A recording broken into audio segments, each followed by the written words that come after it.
Hello everyone, welcome to my speed build. So today I'm going to be building a micro home. And I had it all recorded, and I was at the very end. I just installed a mod where I can use the tab button in build and buy mode, so that when I was done I could take screenshots of my builds without having to throw a family in there. So that I could take pictures. So I finished the build and I was taking my screenshots and I was still recording. I hadn't stopped the recording yet, and my computer is so bad that it couldn't handle doing both of those at the same time. It crashed and all my footage got deleted. So this video, I actually went in and I rebuilt the house. I took like some pictures on my phone of it so that I had it as a reference. It's pretty much the same. There will be some like minor differences, and I guess if you look real close you can see them in the screenshots at the end, because the screenshots did save. So there will be a few differences, but overall, it's the same house. So I decided to go with this blue paneling on the side. It's kind of like, it looks like painted wood, and it's kind of chipping off and fading, and I decided to go with that because I usually use really, like basic colors like beige and white, and so I wanted a colorful house this time. And it's a little micro home, so we got to give it some character somewhere, so I figured some blue paint on the outside would be fun. The inside is obviously going to be really small, so I put in a fridge and, a stove so that you can at least cook. There's one counter so that you can prepare meals. There wasn't quite enough room for a sink, so I omitted the sink, but there is one in the bathroom. So if your Sims need to wash their hands or do the dishes, they're just going to have to go to the bathroom to do it. I mean, if you're going to live in a little house, you know that there's going to be some luxuries that you're going to give up, and that happens to be one of them. I put the mirror on the back wall there. I had to use bb.moveObjects because apparently if you move it over a little bit, the wall doesn't fully support it, even though it looks like the wall fully supports it. Just a little funny thing, I guess. But I decided to use a medicine cabinet there. You gotta throw in some storage where you can in a little house like this. I did use some of the tiny living items. We've got the bed back there that folds out into a couch, and then it's got the little entertainment center there with the TV on it. I put the dining table and chairs there. I think those are one of the things that might be a little bit different. I don't think that the table is the same swatch as I originally started with, but it's not a huge deal. There's all sorts of different browns in this house, so if I changed it, it's not like it's going to stick out like a sore thumb or anything. I added that bookcase there from Tiny Living as well, so that at least the major furniture has a theme and is all tied together. I used that trash can from Snowy Escape because it had a nice brown color and I hadn't used it yet. It's a really cute trash can, so I threw that in there.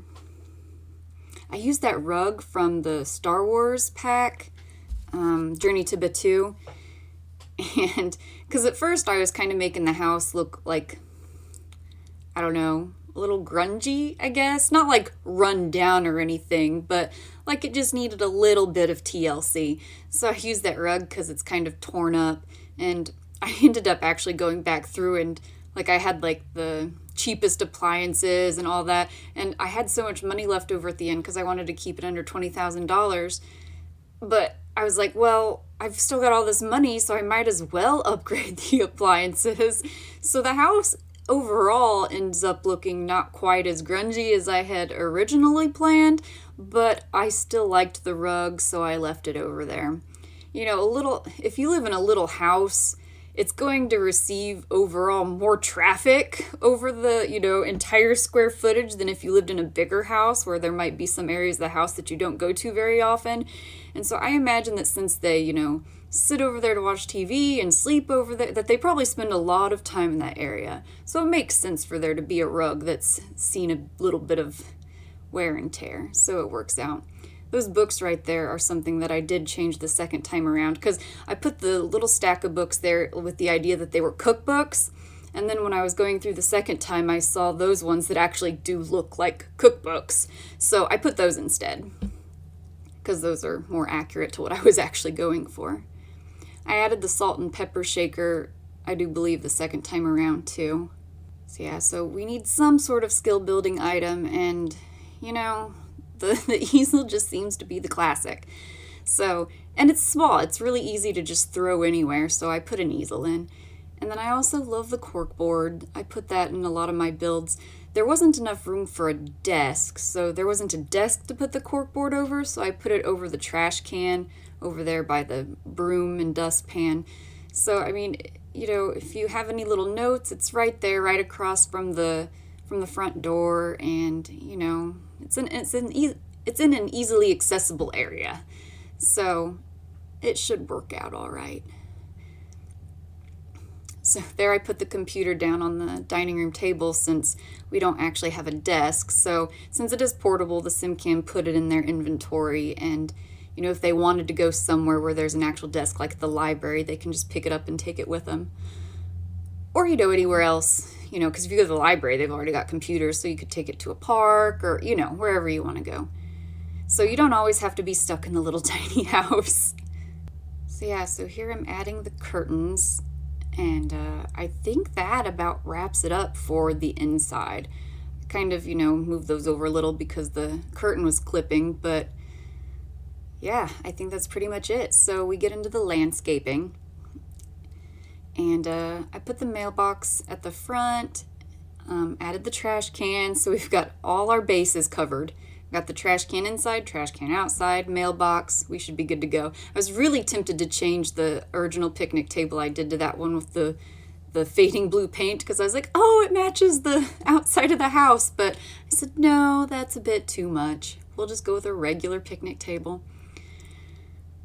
I forgot which terrain paint I used, so I was messing around with that one for a minute, and I was like, why doesn't this look right? And eventually I realized that I didn't use that one. I used the pebbles, the third one on the list there.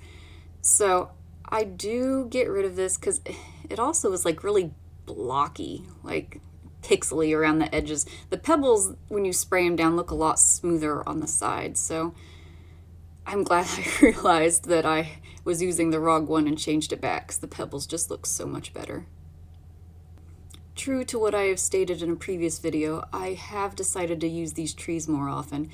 I don't know why I didn't like them before, but then I started using them. I was like, oh, these are actually really cute. So I threw them into this build as well. Another plant I don't use very often is there's this little bush. I think I'm about to place it here in a second after I finish this. But I don't know. It's not a bad plant. It's just that it doesn't match like the same texture and color as a lot of that one right there, as the rest of the plants that I use. So I don't really use it very often. But I kind of put it right there in that corner next to the pillar, and since it was kind of over there by itself doing its own thing, I thought that it looked all right. So I decided to put that there. So yeah, just my usual landscaping, those low-lying flowers, the little pink bush, well, the bush isn't pink, the little bush with the pink flowers, the little bush with the white flowers. I could probably use, you know, a little bit of practice mixing it up with my landscaping, but it just works so well, and it usually looks fine. That, you know, why change what's not broken, you know? So that's what we went with. We went with my usual stuff. I think I also changed the color of that lamp. I think it was white in the original build, but when I was going through the colors again, I was like, you know what? No, the black looks a lot better, so I changed it to black. So since I did redo it, the pebble path is a little bit different, obviously, than it was before. It looked better in the original build. And for the record, the original build is the one that I uploaded to the gallery. Because, you know, after I finished everything, I went ahead and uploaded it and then went back through and rebuilt it. So that's the one on the gallery. I suppose if you wanted to make any of the same changes that I made, you could do that. Or, you know, you could use it as it is, make changes that you would like better, whatever. Obviously, it's The Sims. You can do whatever you want. So I'm doing not the landscaping, but the terrain paint. And that should be just about it. I think I might make maybe a couple more minor changes at the end. I don't really recall. You'd think I'd remember. I've only done it twice. So I think that's about it. Here at the end I'll have a slideshow so that you can see the end result of every room. Leave a like if you enjoyed the video and drop a comment to let me know what you think. Hit subscribe if you want to know what we're up to, and I will see everybody next time. Thanks. Bye-bye.